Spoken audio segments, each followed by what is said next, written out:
So for this particular piece, I wanted to extend some little teeth on it. So for that, I used Boxcutter. We'll tap into edit mode where we are already in knife and box, and we're just going to look at it in top view and go over to this front view, and first of all be in orthographic, and we're just going to draw from view and just create a little shape like so. And we're just going to select both of these faces and just control click on curve extract to rip that out into a new face. So we'll just extrude that directly out on the Y axis. We want to make sure it's straight on the Y. Who knows? Sometimes these faces get a little wayward, especially when you're extracting them from a circle. And we just want to extrude that down. And from here, we're just doing a little bit of basic modeling just to shape it up. And with that, we have our piece. So now what I want to do is make this rotate around this piece. It doesn't really matter because this origin is already in the center, as we can see.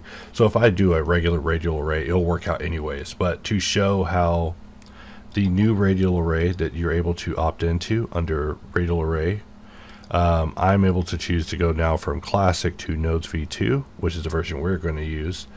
And if we select both of these objects and we go under mesh tools and we shift click on radial array, we see that we are able to array object A around object B, and that's what we want to do. And I'm just going to roll the wheel. How many times, you ask? Well, I'm going to have to roll the wheel about 250 times. Just kidding. That might be a little much.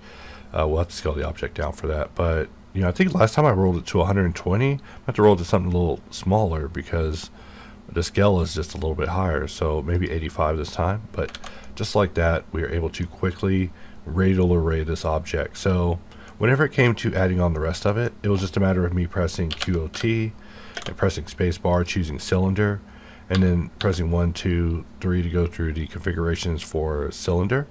And we'll just click and apply that, and that will do. So we'll press Control I to invert, and we just want to just extrude this down.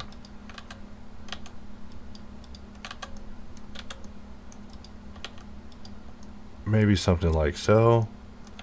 And what we want to do from here is just double extrude that, and let's also make this the #1 mod, just so we don't have to deal with sharpening at all or creasing, but we are going to have to deal with auto smooth. So we'll just shift click sharpen, and that will just deal with the smoothing for us at this time.